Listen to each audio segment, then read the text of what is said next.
Good morning. Good morning, everyone. Welcome to A Course in Miracles Friday morning. Good morning, live streamers. I know people are coming into the room on live stream. It takes a moment. I am Lisa Natoli, and I'm very excited to be here. We're going to have a very juicy subject today. We're going to talk about sex. And I'm laughing because almost 3,000 people have signed up for today's live stream. And I thought to myself, wouldn't it be awesome if everyone signed up when we did like a topic on forgiveness? Like, oh my God, you're talking about forgiveness? And 3,000 people showed up. But I'm really just excited for this topic, and we'll get into that in a moment. I'm just going to give a few announcements. The Course in Miracles conference in San Francisco starts next Friday, and there are still some tickets. We have 2 tickets for $250. Oh, we have one. We have 1 ticket for $259. The price is currently $649, so that's quite a discount. We had somebody who gave us a donation to pay for half the tickets that we had. So somebody paid full price this morning. Anybody, that's awesome. I love that kind of thing. So if anybody's watching this on live stream, anybody here wants to come, that's for all your meals and all the workshops. There's something like 20 presenters, I think. 26 presenters, 400 people show up. We're all in one hotel. And a big dance party on Saturday night. So if you're watching live stream and you want that ticket, write to lisa@teachersofgod.org, and I'll see you there. And what else? Our awesome, beautiful, inspiring, and bold Irene Tompkinson, where is she? She's flashed out. Oh, there you are. She's in the house. Has written a new book. I love this book. It's called I'll Take God, Hold the Religion. And she asked me if I would read it before it was published. And I knew I wanted to read it. I love Irene. I love the way you express yourself. And my story is I'm so busy, so I thought, how am I going to read a whole book? And I just knew, okay, I'm just going to flip through it a little, and it'll give me enough of a background that I can intelligently and honestly say something that's true about the book. So I think it was in the summer that you gave me the manuscript, and I took it outside on our deck, and I read the first sentence, and I literally sat there until it was done. I did not put it down. I read this book from start to finish. It is so good. And I ended up on the cover. That's exciting. It says, I could not put it down, read in one shot, engaging, inspiring, and will make you think about God and your life in a whole new way. So I highly encourage everyone to go to Amazon.com. Good morning. And get a copy. I actually bought 5 copies. I have 4 left. So if anybody wants a copy here, come see me, and I'll give you a copy of this. And we did not choose someone. Shirley, would you do us the honors this morning of doing our prayer? Where's the prayer book? Shirley, the presence, is in the house. Good morning. Yay, good morning. And let's see, what else is going on? Are there any parties at Vicky's house? Is there anything I'm missing? No? What is it? Your Lisa show. Oh, the Lisa show. Yes. On the way here. We'll talk about that after. No, come up. What's today? Today's February 16th. Okay, the way we do this book is someone just comes up. There's a daily quote. And then if you feel inspired, you can just share a little bit about whatever comes to you. Oh, is there a microphone too? Right there.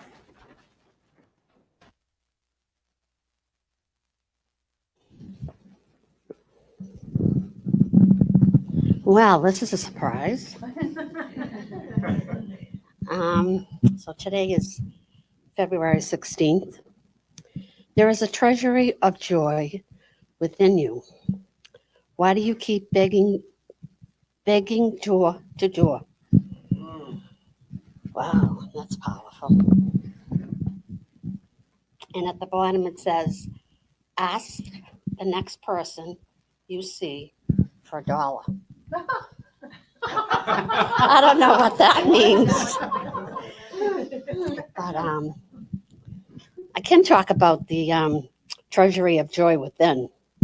I have that today because of this course, because of all you people. I love you all from my heart.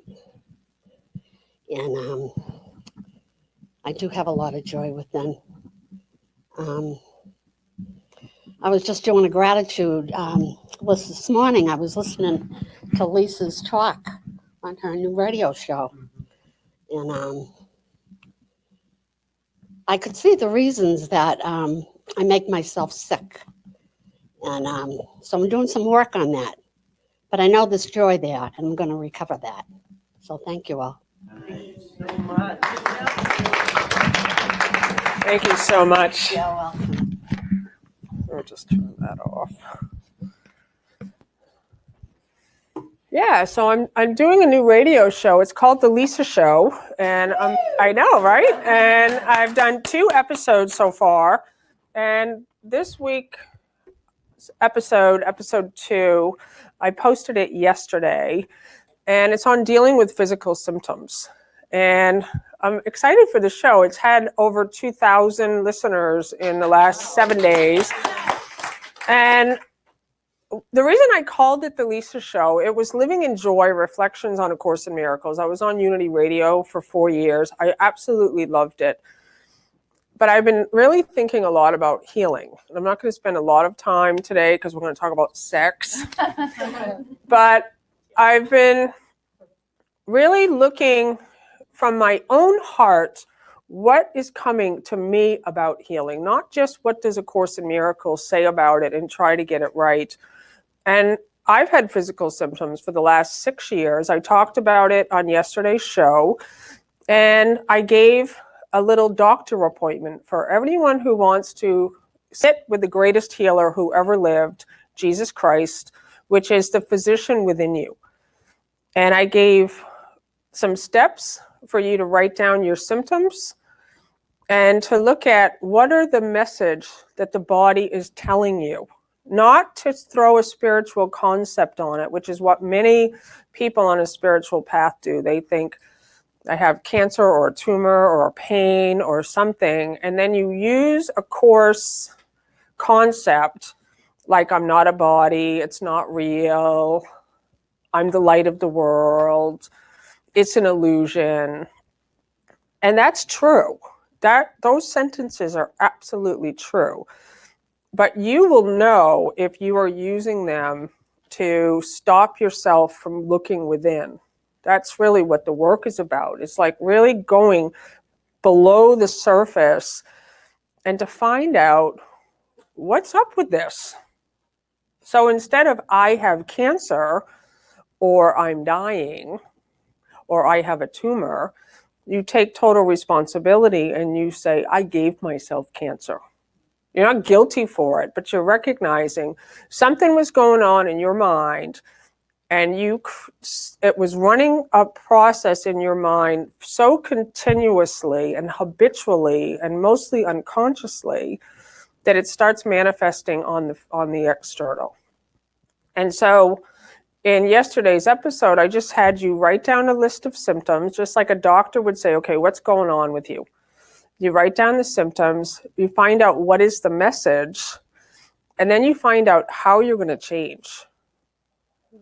So I just encourage you to go over there. I have already, from the messages coming in, the next show I'm going to do. So I'm excited about that. And now we're going to meet and greet. So if everybody could rise and meet each other in love and blessings. I love you, live streamers. Oh, sorry. Okay.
Okay, good morning, everyone.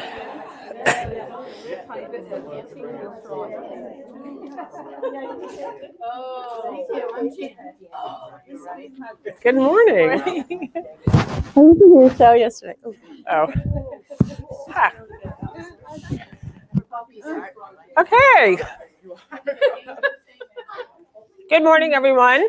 I am Lisa Natoli, and this is our Friday morning group. And today we are going to talk about sex. And I want to know, woohoo! I was saying, She wants to know who does it. yeah, I want to know who does it here. I don't want details. No, I'm just kidding. So I was saying earlier, and I'm just going to say it again, is there's 3,000 people that signed up for today's live stream. And that just makes me laugh because wouldn't it be awesome if, like, we said, we're going to talk about forgiveness, and people are like, woo! But last week, Bill Free started the conversation about 10 minutes before the class was going to end. And it was hilarious for you guys who were here. The second Bill started talking about the sections on sex, it was like every hand in the room went up. And we went over. We went past 12 last week. And so we decided that we were going to have a part 2 of this discussion. And I just want to say for anyone listening live stream that this group today may possibly be a not suitable for children episode. I'm not sure. I know my part will most likely stay G or PG rated. But when it's a live class and the microphone's being passed around, you just never know. So if you are listening with young children, I'm just going to give you this to put your headphones on. And what I'd like to ask is that we really keep the conversation to kindness and compassion. And I can tell you that as a teacher with any topic, I only know what my perception of it is. I in no way ever feel that I am the authority on the subject. It really, for me, is what's coming from me. And so I would love it if when you have a chance to share, that you really keep it to, maybe you say, in my mind, or for me, and not that we're convincing other people, or that, because it really is just a place where we're sharing ideas. And the reason I'm grateful for this group and this conversation is I know that I have a lot of private conversations with friends of mine, like with Bill. We'll read something exciting in the course, and then we'll just talk about it. We'll have dinner, we'll be sitting around the fire, and we just have this conversation about it. And neither of us is trying to convince the other one of our point of view, and we're not making each other wrong. And that's really what my hope is for this conversation. That, and it's really not a conversation about sex. It really isn't. And I want us to talk about that. And who has read the sections in this version on sex? Some of you, one, raise them high. If you, who's read the whole thing, all 3,300 words on? Okay. Yep. What, 5? Okay, good. And I just want to talk about that because I want to read first from something that's actually unrelated to the sex section, because we're really just looking at what's the instruction that we were given, because this is actually a conversation on identifying with the truth of what you are. And the sex conversation really is about the identification with the body. And you're not wrong for that. You absolutely are not wrong. And what often happens when, like what happened last week, I said one sentence, which is from this 3,300 word talk that was given here. And when I said the one sentence, oh my God, all these hands were like, what? And so he says the only valid use of sex is procreation. And people went nuts. Okay. And so what I would like to say is that even though that is a direct sentence, there's so much more around it. So you can't just take one sentence and then have a conversation about it. And that's why I encourage everyone to really get the book and read what it says, and then find out for yourself what's for you, what's coming for you. Because what Jesus doesn't hear is he then says that, I mean, that's a very bold sentence, right? So he gives us a way that if you're not quite ready for that, he gives us a ton of other ways to use the body with love. And he's showing us and training us how to live from our true identification. And so what I wanted to just read here was chapter 3, called The Need to Study. I'm only going to read a little bit, but I just think it's important. I think if you really want to train your mind to identify yourself with the Christ, you need the instruction manual, and you need to do what it says. Not just to take bits and pieces out of what you've heard, but to actually commit to a path of study. So he says, all learning involves attention and study at some level. And he calls this the need to study. This course is a mind training course. Good students assign study periods for themselves. However, since this obvious step may not have occurred to you, and since we are cooperating in this, so you are cooperating with Jesus in this, in training your mind, I urge you, Jesus is urging us, to make the obvious assignment now.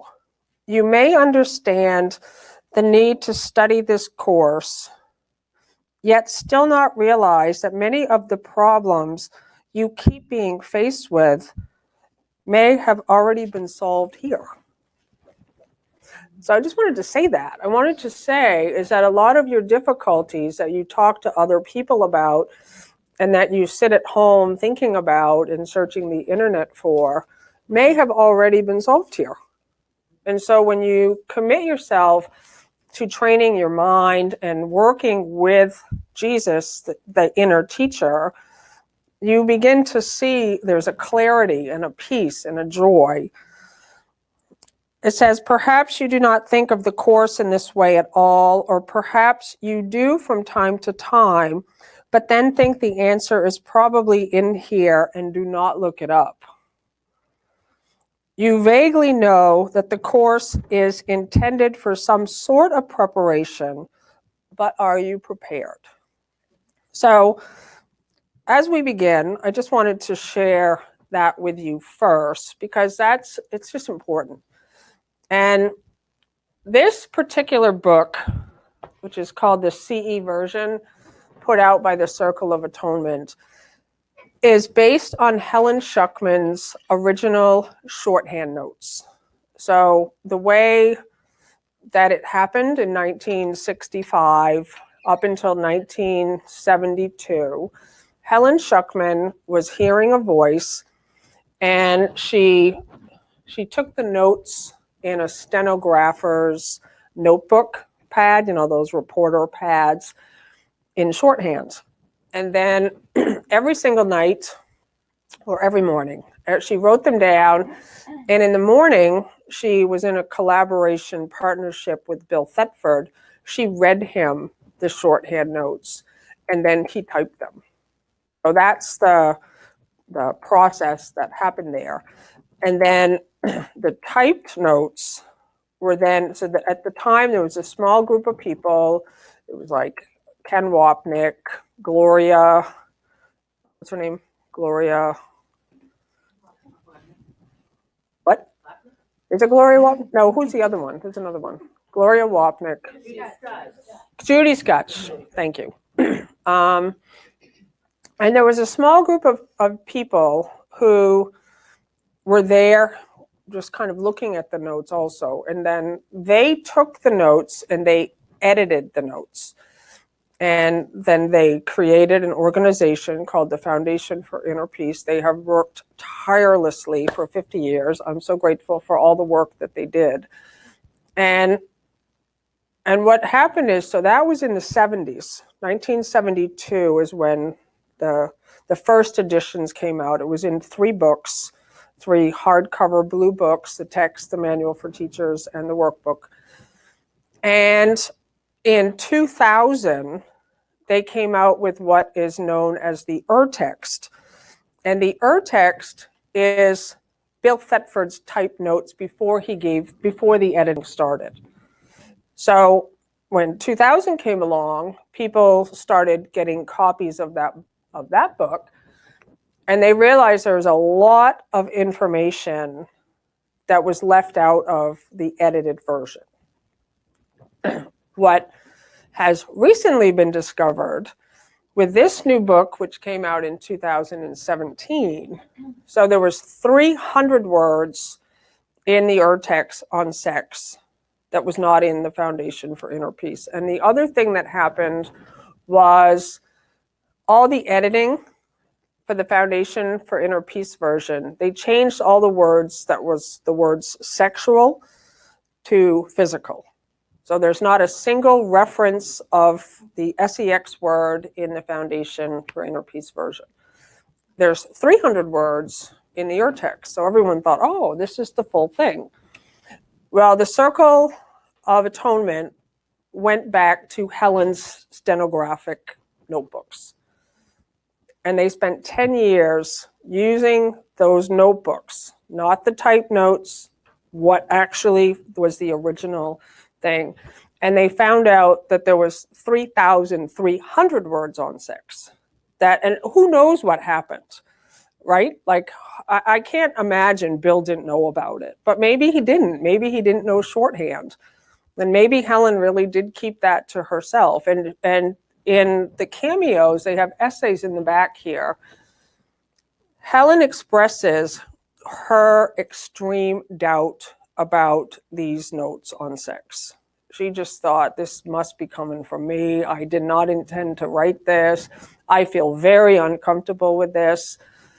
And so we don't know. She's not here. We really don't know what happened. But what we do know is that we now have all the notes here in this particular book. So that makes me excited. It's like you can buy it online for $40 or $10 on Kindle, and you can read it for yourself.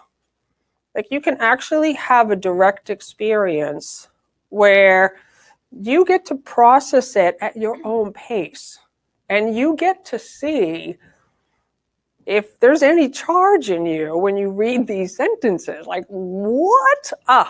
Okay, boom, like a laser beam, we have found something that makes you go, that can't be right, or I don't know, just you get a chance to really look at what your own emotional response is. And there's so many sections. What I did is write down just a few of the pages. Page 10, 21, 35, 36, 37, 38, 39, 40. I wrote all the pages down where he's talking about sex. And then he has, I actually don't know where 3,300 came up from, because that would be a number that was decided by the Circle of Atonement, that this section actually is about sex. That again is another judgment, right? Like, it's you can never know. And just that's why I think we all just should keep an open mind and find out for yourself. And so he has a whole section in here called Using the Body Solely for Communication. And all the sections on the body in here, I mean, the whole course is about that. It's really about identifying yourself as the truth of what you are, which is the light, or you're identifying yourself as a body. And what he says is, I love that talk you gave last week, Bill. That was awesome. Was that awesome? Yeah. And I loved, it was so funny. Like he talked about, let's see here. I'm just going to start to read because I put it all in here. I want to finish this is Jesus. I want to finish the instruction about sex because this is an area the miracle worker must understand. And the part you were talking about, I thought it was funny how you were talking about a loophole, inappropriate. Looking for a loophole. Do you guys remember that's what he was saying? What he said was, it's so amazing. It says the choice of sex partners often involves a lack of love. It talks a lot about your own needs. That's all sex is really. It's like you have a need and it's coming through a body. And you're not wrong for that. But just, do you want to look at that? Do you want to look at like, what do I think my needs are? And you know, Jesus talks about putting lipstick on a carcass. I mean, he is so direct in this book. Like that's what we do. And we do it to attract another body. So I'm wearing makeup today. I wear makeup a lot. Why am I wearing makeup? Because my skin was splotchy. And just being honest, right? So my skin was splotchy. And I thought, okay, I'm going to be standing in front of a group with a camera on me where there's 3,000 people who signed up for today saying, I want to look a little nicer. Not guilty for that, but that's what I did. And that's part of the sex conversation. Like, what are you doing? He talks about putting trinkets on the body to attract other bodies. So that's really what he's talking about in here. Like he's really getting us to look at what do I do to attract others, to make myself improved or more special or more pretty. And the parts about sex, it's an incredible conversation because there's so much I believe that's unconscious, where like why are you having sex? Like for women, a lot of women, it's unconsciously to have a partner and feel safe and have your bills taken care of. And every head in the room is going like this. You might not be conscious of that, but that is how it is. And we have these unconscious contracts in our mind that all you want to do when you're training your mind is to become aware of what's going on in your mind. I've heard so many people that say, like, they so much want to be in a relationship. They so much want a partner and they want love and they want to share. And they feel that they've gone over a certain age and the body doesn't look the way it looked when it was younger. Or maybe they never felt comfortable in their body. And they stop themselves from having a relationship because built into most relationships is taking your clothes off and having sex. And so a lot of people just think, oh no, like I really want a partner. And they think, oh my God, it'd be so nice to have dinners and breakfast and walk on the beach. And then the mind goes, oh no, oh no, I'm 70, I'm 80. I have to take are you kidding me? I have to take my clothes off. And then mine just goes, no relationship for you, and you get to keep yourself safe. And so to me, this is the conversation about sex, is that you're just looking. And what Bill was talking about was, I think on page 47, and then I'll start passing the mic around. It says, let's see, I wrote loophole with a smiley face. It says, it's talking about needs in here. Let's see. How can sexual impulses be directly translated into miracle impulses? In a situation where you or another person or both experience inappropriate sexual impulses, and then he gives us 3 steps. So Bill was talking last week that he was like, oh, right, appropriate. Okay, that's good. So how can sexual impulses be directly translated into miracle impulses in a situation where you or another person or both experience inappropriate sexual impulses? So Bill was like he's talking about himself having a sexual impulse, but that it wasn't inappropriate. So it's fine. But what Jesus is saying, know first that this is an expression of fear. Your love toward each other is not perfect, and this is why the fear arose. Turn immediately to me, to Jesus, by denying the power of the fear and ask me to help you replace it with love. This shifts the sexual impulse immediately to the miracle impulse and places it at my disposal. Then acknowledge the true creative worth of both yourself and the other one. This places strength where it belongs. Note that sexual fantasies are always destructive. He puts that in italics. Sexual fantasies are always destructive or depleting in that they perceive another one in an inappropriate creative role. Both people are perceived essentially as objects fulfilling their own pleasure drives.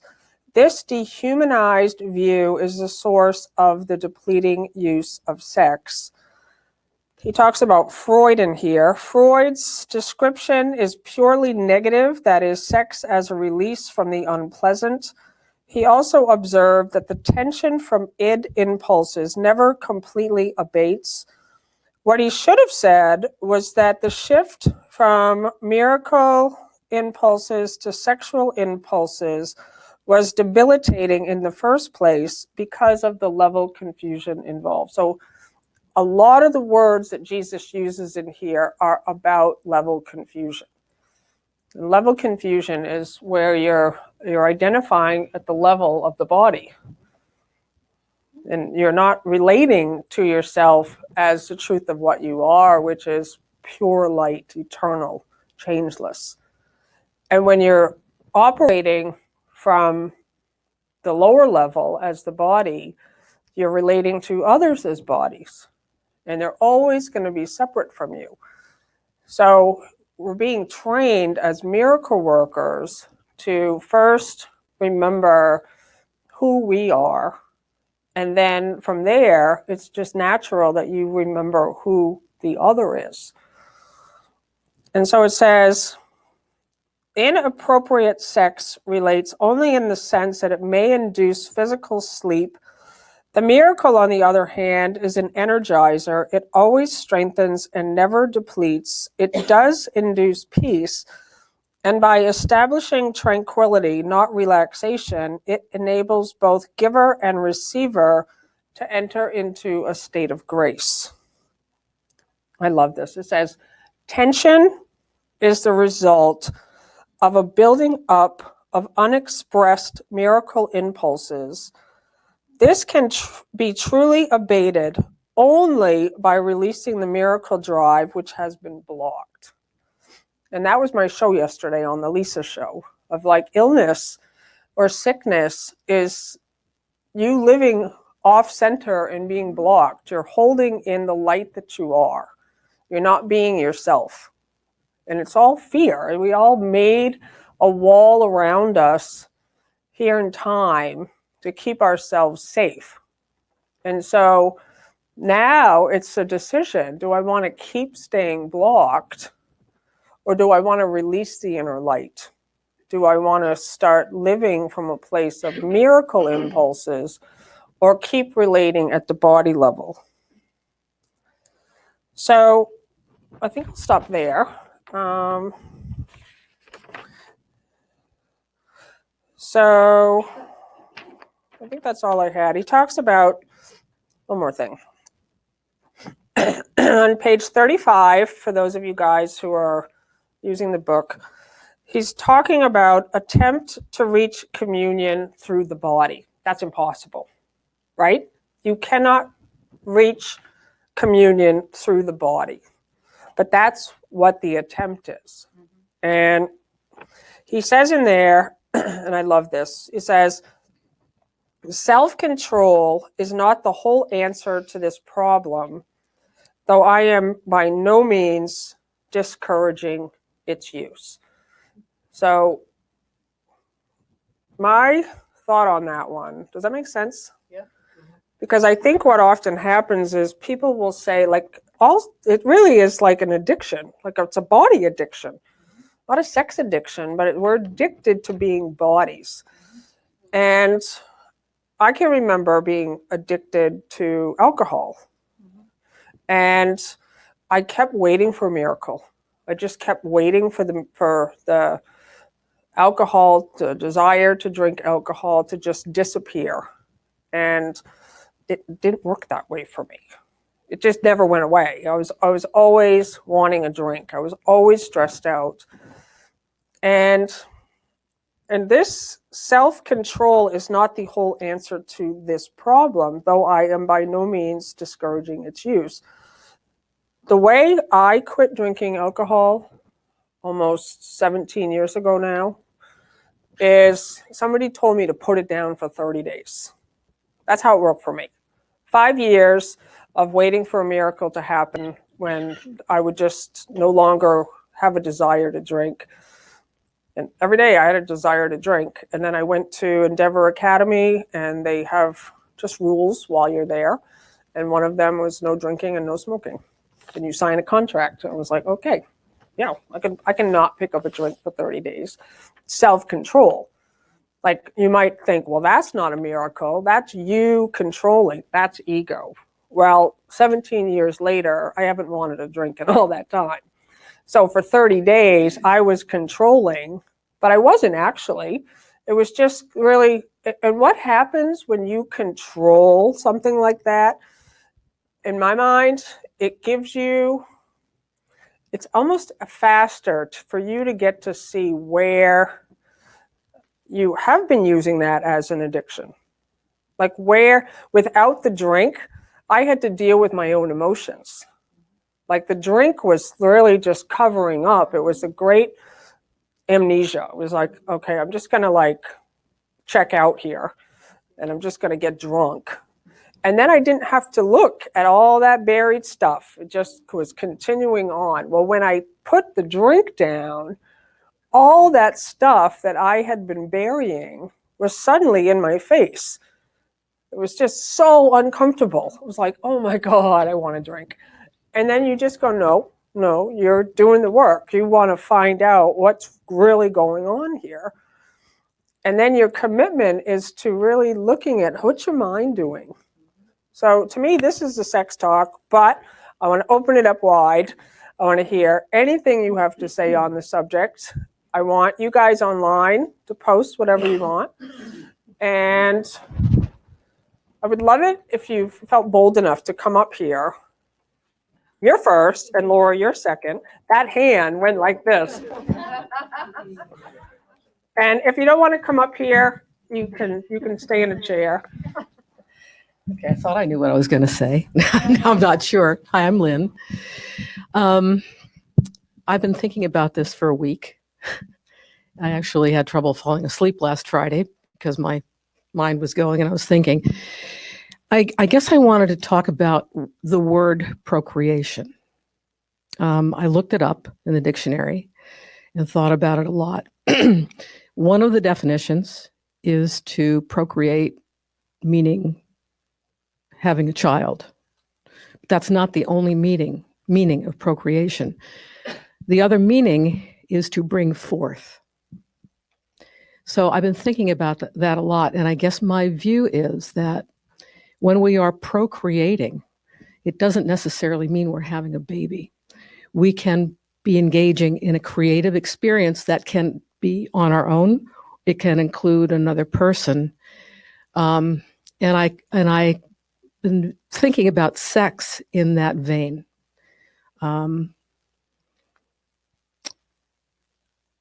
the word mindfulness comes to me a lot about this in terms of like how we use, for lack of a better term, use our bodies, how we engage with ourselves, with other people via our bodies. And I think in terms of mindfulness, which means we are very present to what is really going on with us.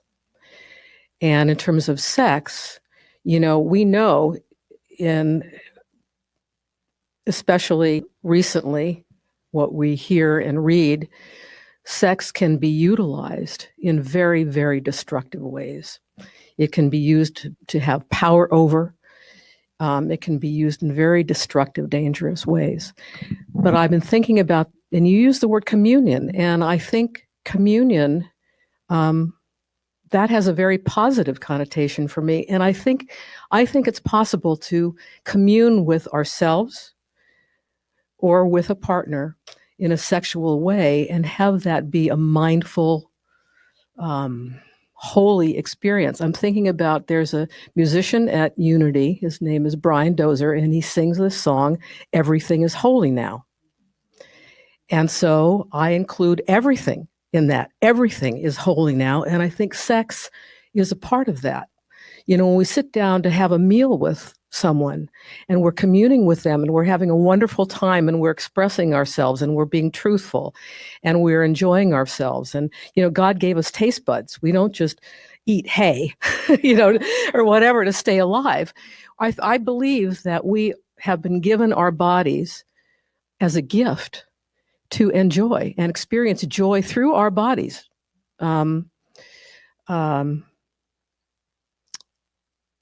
There was another point that I was going to make, and now I can't remember what it was. But bring forth can be bring forth love, can share an experience that feels illuminating, joyful, all of those things. So I can't think of my last point, but it doesn't matter anyway. So anyway, thank you for listening. I appreciate it. Thank you so much. That was awesome. And I love that you were here last week and that you really did the work. To me, that's all this is about, is like you hear something, you get a charge on it maybe. I remember last week you had a charge on it. But that's not wrong. It's like, to me, that's good. When you can really see a stirring up of something, and then to the point that you couldn't even sleep that night. But then you were really going, okay, let me look at it. And that's all Jesus is ever asking us to do. Let me see this differently. Let me see myself differently. And to me, that's the light coming in. Like, to me, that's all that really is required here, is that we have willingness to look at these sometimes charged topics and to say, just show me. Just show me. Laura? Hi. I loved how you were talking about when you quit drinking 17 years ago. And I bring it to, I will speak for me and only for me. I have an addictive personality. I am a recovering addict and alcoholic for 29 years. For me, alcohol was my anesthesia, and so was drugs. When I put that down and I sat in the halls of AA, crazy was just sitting in a chair. And I had to, between that and this work too, for me, and Sean talked about it last week. My son makes a very good point of it. People with addictive personalities put down one thing, pick up one thing. You might be addicted to food, you put it down, you pick up shopping. You put down shopping, you pick up drinking. You put down drinking, you pick up sex.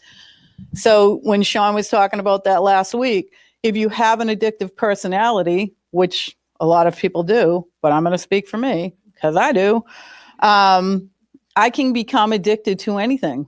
And I had to really look at that in a thorough step 4. I was sober 21 years and did not do the work in AA that was required to do the steps. I was a raving lunatic, and I confused sex with love. I always did from the time I was a teenage girl.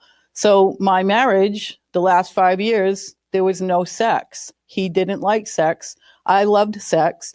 I considered sex and love, and that he didn't love me. And I've always seen it to be that way. And that ended our marriage and really hurt me a lot. And he had his, whatever, wasn't my business, whatever his issue was. I tried to fix it, is the truth. I tried to fix it. I tried to make him want to have sex, and he didn't want to. And it hurt me so deeply inside that I felt so unlovable and unworthy. I finally did the work that's required in AA. I did a step 4.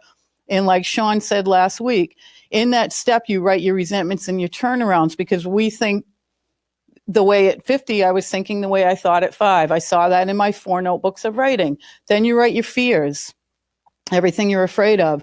And at the end of each fear, you would put, how would it have been if I trusted and relied on God? Every single fear. And you had to answer that question. And then it went to sex. And it was the sex, it wasn't the sex, what you did, but it was what you started doing from a very young age, like you said, to get attention, especially from men. And I could see from the time I was even a teenager, and I wasn't even having sex at that point, but I knew I had this body and I had these boobs and I could get attention. I knew that I could get your attention by getting you jealous. I knew that I can incite jealousy. And those are the questions in the sex part of step 4. You know, how did I get the ball rolling? Who did I actually hurt? Did I hurt just the person I was with or all the people around them? You know, what did I think it was, you know? And I did all of that. And then at the end of reading your 5th step, you have to write a sex ideal. And that just simply means, now that I've seen everything and have notebooks of it, of how I thought, today, my sex ideal is I want to come from a place of love. I want the person I'm with to be in a loving relationship with me, because I've used sex before as a weapon, and I've used it just for a really good time, which I'm sure a lot of us have. Not to say that everybody has an addictive personality, but if you do, you know what I'm talking about. And we can use anything. So today I have to really center myself with God. It's constantly about me and my source and being centered. And then anything that comes into my path, I have to ask myself, what is this for? Because I never know what anything is for. You know, and I get hit on, and I could have sex anytime I wanted to, if I wanted to, but that's not what I'm looking for. I'm trying to be connected to my source and letting anyone that's going to come to me come through God. And I can be happy on my own, which I never could be. I always thought I had to have a husband. I always thought I had to have a boyfriend, you know, and if you weren't having sex with me, you definitely didn't love me. And none of that is true. But I had to do all of this work, like you said, because I have an addictive personality. Then I came into Course in Miracles behind AA, because I need mind training constantly of how worthy and lovable I am and who I am, and that I'm the light of God, and that whoever I end up with in a relationship, it's going to be totally loving, and they're going to understand, and they're going to be their connection to God too. I will not settle anymore, because I did in the name of sex. And it's not anything dirty. Like she said, it's not something to be dirty. It's not something for me to fear. And I sleep just fine thinking about it. I don't even care if I did it when I shouldn't have done it or whatever, because I don't guilt myself anymore with my past. My past does not own me, because I've done the work that's required in the big book. And in the big book of Alcoholics Anonymous, just like Course in Miracles, it says, if sex becomes troublesome, we throw ourselves more into helping others. Bam. That's it. Thank you. Thank you.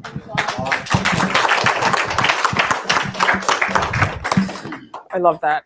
And, you know, what's amazing, and I loved what you said, is the part about how we equate sex with love. That if somebody's not having sex with me, then somehow I'm unlovable and I'm undesirable. And that's part of a lot of what goes on nowadays with dieting.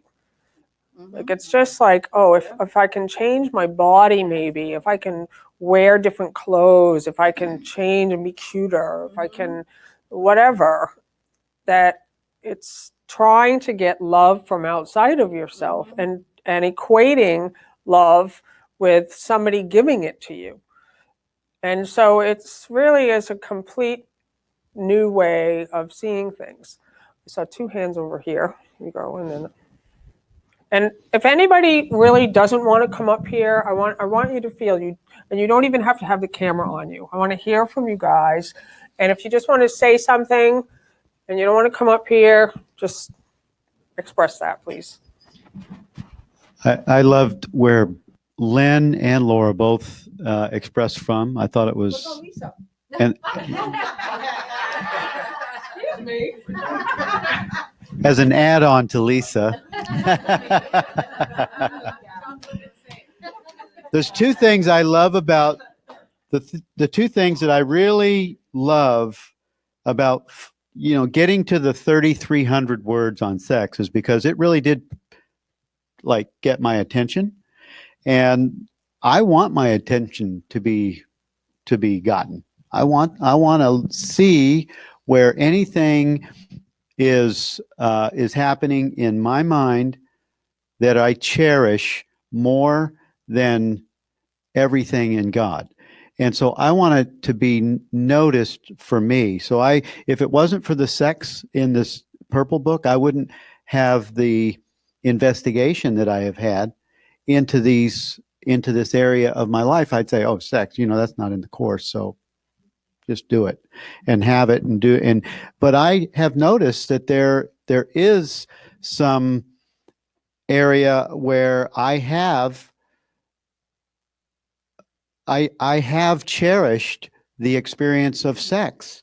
And I also love in the course where Jesus gives an antidote for it, where it's not any different from anything else that I have cherished, like being a body or having a grievance or loving money or loving awesome apple pies and ice cream and things like that. So the two things I really love about that is it brought my attention to it, and I'm going to use a pun on this. I get to have my ice cream and eat it too, because he gives the antidote, which is freedom. It's totally notice where there's a charge or a cherishing or some place where I want this, and to say for this holy instant, no, I don't want sex or food or to be a body or to identify as a person instead of to coming holy unto my God. I don't want anything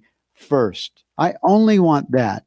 And yes, I do have these addictive, exciting, and I like taste buds for life as I've enjoyed it. But I have come for a long time. I have found that I want God more than anything. And that's where he talks about in those early workbook lessons, above all else, I want to see.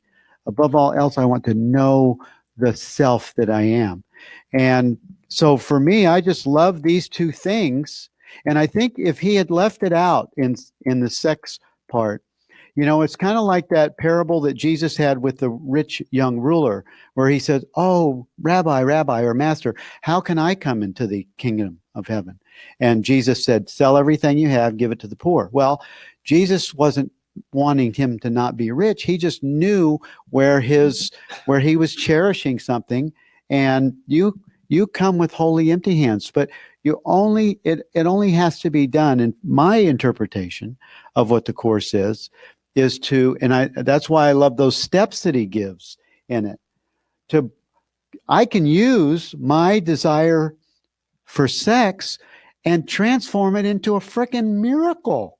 That's pretty cool. That's where you can have your ice cream and your cake and your apple pie and eat it too. You can actually take this desire that you have about anything, give it to Jesus or the God of your understanding, give it to the holiness of your own self, and transform it into a miracle, and then see what happens with that.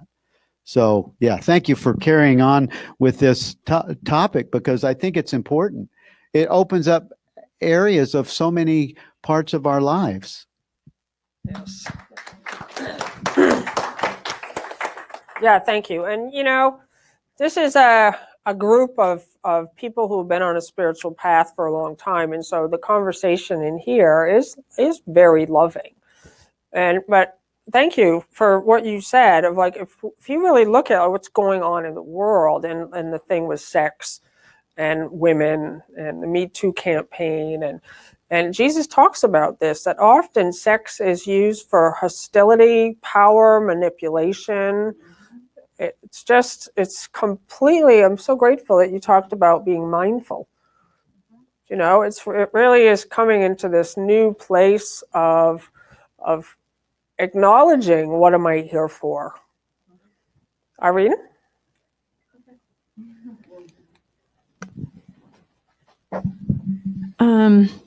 Loved what you guys said, and what I have to say is not quite as hot. There was this course that we took years and years ago in Unity called The Quest, and it was all the Unity principles and the principles of spirituality. But one of the stories from The Quest is that a baby, a child, can hold a teddy bear and just love and love and love on that teddy bear, or love and love and love on that blanket. And the reality is, there's nothing in that teddy bear but fuzz and stuffing. What the teddy bear does is it gives the baby the way to feel the love that's inside of it. And what happens that's really sad is that we don't teach that to the children. That all that love you're putting on your thacky or your binky or your blankie or the hot guy next door or whatever is the love that's inside of you. And we get it so confused so early on.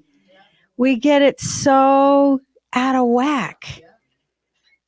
And you just watch it. I mean, it's like as ingrained in us as like learning to use your right hand or your left hand. You don't know when you learn that. You just know that you do that because it started so early. And then, you know, it's like, I can remember our daughter had a teddy bear that had to go with us wherever we went. And we were on a trip to go camping and we were an hour away and she discovered the teddy wasn't in the car. Oh, Lord. So we had to turn the whole car around and go back and get Teddy, or we just not would have made it through the trip. I didn't know how to teach her that, you know, she was the love of Teddy. I'm not sure that we could have made that work, but the other point I wanted to make is sex when you're 72 is very different than when you're 22. It's a whole different ballgame.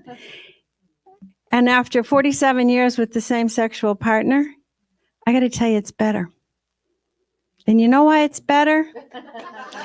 Do you know why it's better? Because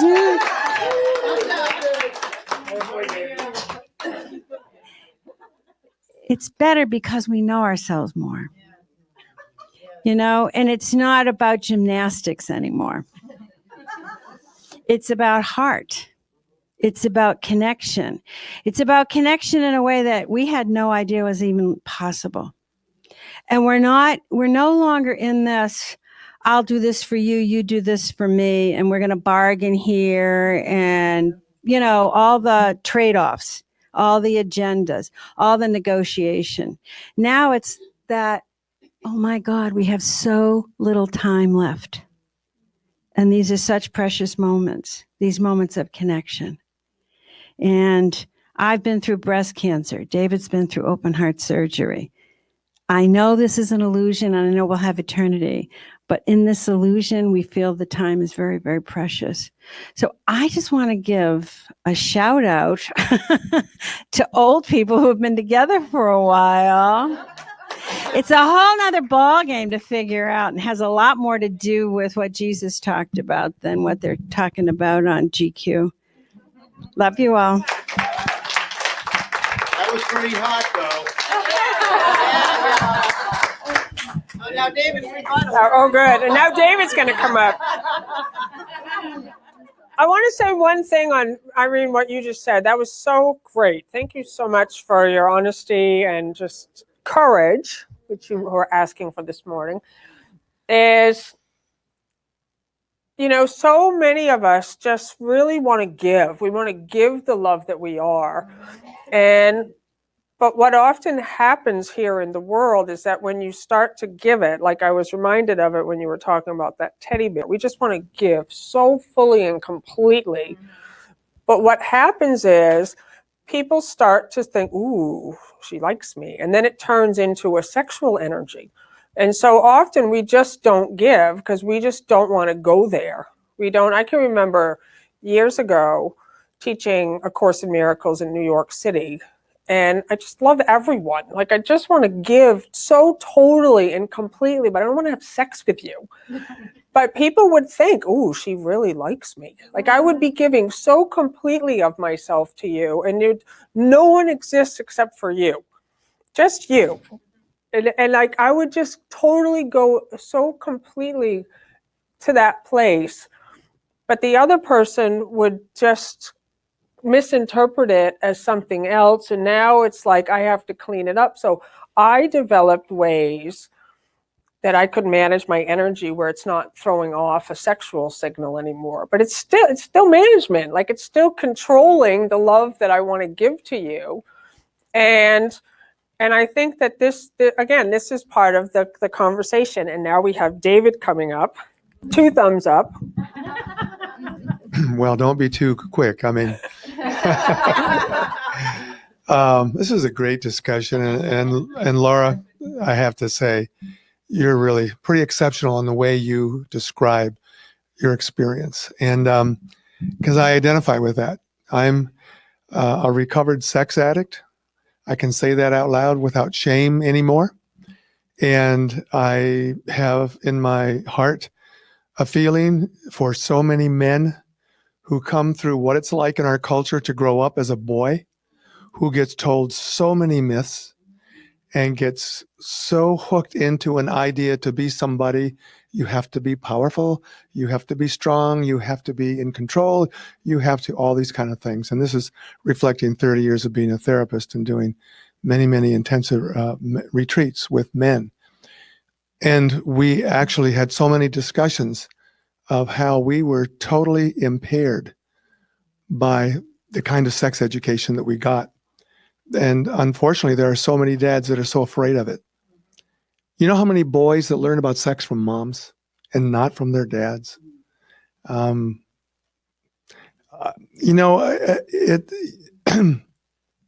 there's a counter thing for the women, want to have sex equated with love, makes you feel loved. With men, it's almost, it's about power and control. And then afterwards, see you later. It's like, and not all men, believe me, but I'm just saying I've worked with a lot of men who have been really impaired. And I've often thought to myself, man, I wished I could have some alone time with the Harry Weinsteins and the other people that we're reading about. What do you really want? What is it you really want? And I know what it is because I've come to find out. It's about connection. Because so many of men were raised with no level of skills how to connect in a way that's fulfilling. And it's not just with others. It starts with self. Don't connect with yourself. What's important about who you are is all about your doing and how other people and everyone outside of you is affected and impressed by what you do. It's sad in our culture that we have a multi-billion-dollar porn industry, which is defining sex for boys who now have access to it at a young. Anyway, I don't want to sound real negative, but here's the hope right here in this hall here. In AA, it's certainly helpful with an addiction to a substance. But like Laura said, quite often you put the plug in the jug and it pops up some other place. It's not the cure. The cure is spiritual because the connection ultimately is with the divine. Everything springs from that. That is the life spring. And if you don't understand that that's where the connection is, then you're going to find all kinds of substitutes and facsimiles to think it's the real thing. And what we've learned as we're aging is that,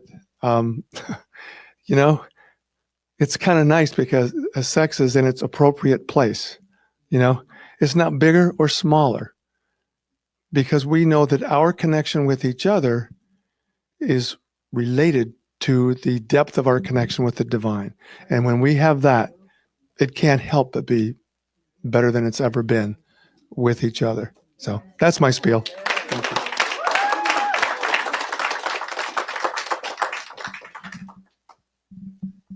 That was awesome. Where's this thing? Here. By the way, when I went to church, Yeah. you never, ever referred to anything about sex. That conversation, that was a whole different. I mean, here we are in a spiritual program, which at last has integrated part of being a human being into. Yeah, I want to just Relationship with tell God. everyone also, this is David Tompkinson. And if you guys can type in that name, and also Irene Tompkinson, is they are therapists. And there are people here. That's what I love. It's like there are people you can work with. And David does men's retreats. Not anymore. I retired from that. Oh, so Too sorry. much physical. Oh, I was okay. wrestling with men and we were doing all that. Okay. But you're still doing therapy. Oh, I do therapy. Okay. I do a lot of education. So he is a therapist still. If anybody would like to reach out to Pathways dot something. David Tompkinson and Irene Tompkinson. It's probably the only professional. And Monica career where you Dubé get is better with also, age. Monica's going to come up, but she's also a, And Kelly Russell. and Kelly Russell also a psychotherapist. You going to come up here too, Kelly, today? Okay, Monica, you first. This is such an incredible topic, and I'm like crying and laughing and feeling all this fear and everything come up. This is really important, and thank you, you guys, David and Irene, just shed so much light on it. Laura, everybody has just shed so much insight and light on this subject that we have to have conversations about this. When we isolate and we keep it repressed, our culture that's why we have so much porn. We're repressing our energy. We have a desire to be whole beings of light, and that includes connection. Okay. And so I unfortunately had a very tragic experience when I was 14. I was molested by a Catholic priest. Now, I don't usually share that with people. It's been years of therapy that I've had to do to undo what that did to me. And it really was, and I have forgiven it. That's why I can talk about it. I really have seen and experienced what it is to be mishandled and so young, treated in a way that wasn't appropriate. I did put a stop to it and stood up for myself, which I'm really proud of now, that it didn't completely debilitate me, but it did affect how I relate to men and how I relate to sex. And so a lot of us have had trauma. A lot of us have had sexual abuse. I mean, people coming to me I've just had a lot of that come through my door. And I know that I'm aware of it to the extent that we have to deal with it. We have to talk about it. We have to get it out in the open. There's so much shame around it. There's so much shame with men. Men are manipulated by women just as much as women are manipulated by men. It's just part of our culture. And unfortunately, we don't have healthy attitudes towards sex, and we don't have healthy education about it. So I hope we do. I hope this opens up a door and helps people to become more able to talk about it and able to look at where you're afraid and where you're holding back, where you feel guilt. See, I actually have, I've had 3 marriages. So I've had lots of experience with sex, and I've also seen where the motivation wasn't holy. And that's okay. I had to go through that. And I also realized that the best thing that I could ever have is a relationship with somebody who is able to talk about it with me. Conversations about it. I never had conversations about it with my husband. I mean, it's sad, but now I do with, my new relationship. And it's just been extraordinary to have that kind of deep communication and understanding, and the willingness to talk about it, which really all came from him. So I'm really grateful that I found somebody that's that open and that able to really go there and not hide and not make it wrong and not make it guilty and not make yourself bad. You know, because a lot of spiritual teachers, well, in the Eastern tradition, it's part of the awakening process. It's called Tantra. You know, it's part of how you find the divine within you. So there isn't anything wrong. Our culture, unfortunately, has put a lot of crazy repressed ideas on it. And of course, that can only hurt you. So don't be afraid to talk about it and have a conversation and get some help if you need it. And obviously, if there's addictive stuff going on, you really need to do that homework too. But I guess that's all I have to say. Thank you. Thank you so much. Just sitting here, like, you know, I really want to bring this to the Teachers of God Foundation, to the blogs. Like, I'd love to have you guys on and interview you. I'd like to interview you, Monica. We also have a new format where we're answering questions now. We're changing the whole blog format where you can write in a question that you have, and obviously we can't answer them all, but we're reading them all, and it's at teachersofgod.org, and there's a little box in the side column where you can submit a question. But that's precisely what my vision has always been, that we move out of being spiritual and that we enter into these conversations, which is what people are already thinking about: sex, money, and how to relate in the world, and not just like how to talk the talk and sound good, but how do we live these principles? Like, how do we show up, and how do we change things? Like, how do we change that billions of dollars porn industry? And how, like, and Jesus talks about that. That's part of the sex conversation in here, of our responsibility as parents for the children, that we're teaching the children. And we got Roxanne Dalio. You're going to be next week, right? Roxanne Dalio is going to be here next week talking about Course in Miracles in children. And you're also a therapist. And so you be here next week. We're right at the end of our time. Did you want to come up, Kelly? Just briefly. Okay. And I don't know, it just feels like that it becomes much more grounded and practical. And Kelly did an awesome blog this week over at the Teachers of God Foundation. Thank you. Thank you. Thank you. Thank you very much for that. I appreciate that. I appreciate you reading it and supporting that. So I just wanted to say, when I read this part of the course, when he talked about sex, my first reaction was, oh, great, because when do you ever read a spiritual doctrine, unless you're reading about Tantra, where they talk about sex, and then it talked about the whole, should really be used only for procreation, and I was like, what? Oh, no. So that was my first two reactions. And then I just, I kept reading. So I encourage everybody to keep reading. And the way that I have, it's affected me in my life, my sexual life with my partner. It's almost like, I know this sounds terribly inappropriate, but it's almost like it's kind of a spiritual menage a trois in a way, because that's what I do before, sort of, if things are getting going, is I just invite the Holy Spirit in, and I just say, please be part of this, and please make this a union and a communion. And I liked whoever it was that said communion. Yeah, Lynn. And it really has changed the experience for me. So I just wanted to share that if you, and I think that that's what you guys were talking about, Irene and Dave, that it can really take it to a different level, because you really are, in a sense, making love to the God in the person and in yourself. So I just wanted to say that. Okay. Well, thank you everyone for sharing. Is there anyone else? Come on up. She may cry. I love this lady. She always cries. So do I. I love you. Mwah. So speaking of love, that's what I want to bring up before we close.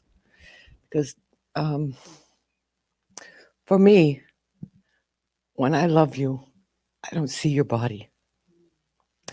And aside from that, we're all in a different part of our journey.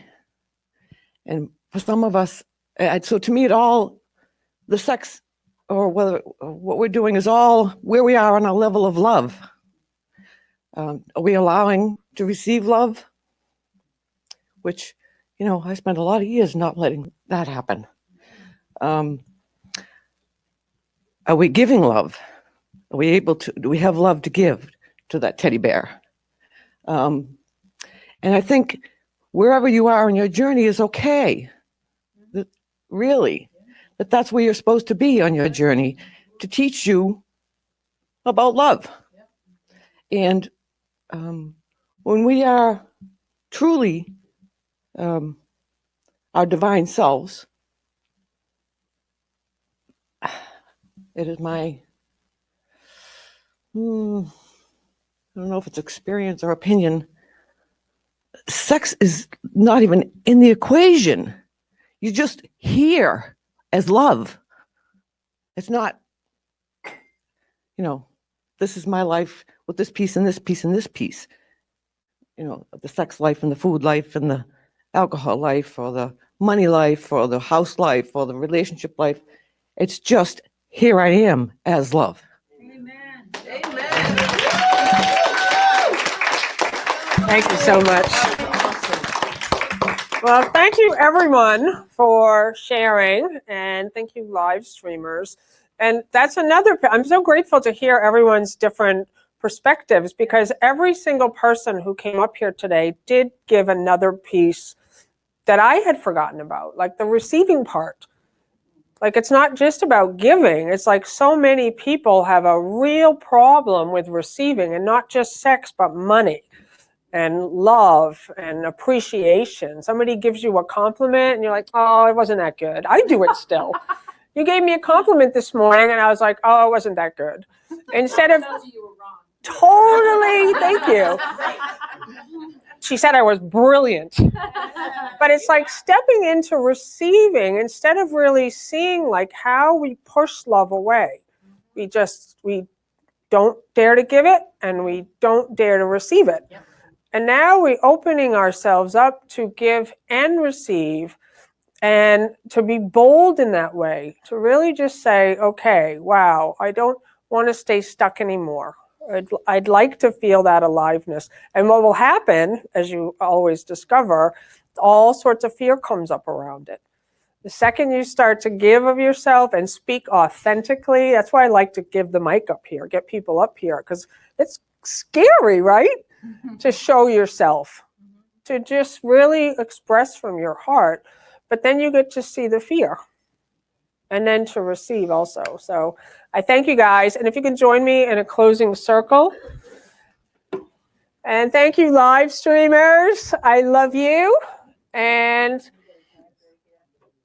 we have a donation box over there in the corner. There's also a donation button on the Teachers of God website, and we truly do appreciate your financial support. It helps us pay for this space. It helps us pay for the live stream.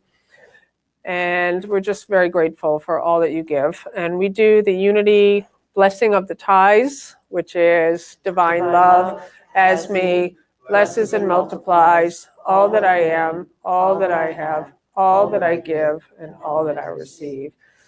And I thank you, Linda, for being on the camera, and Arthur for being on the camera. So awesome. And Bonnie, we totally love you. She's flying out in the universe today. And who wants to do closing prayer? Yes? I will do it. How about Roxanne? I want you guys to see Roxy, who's going to be here next week.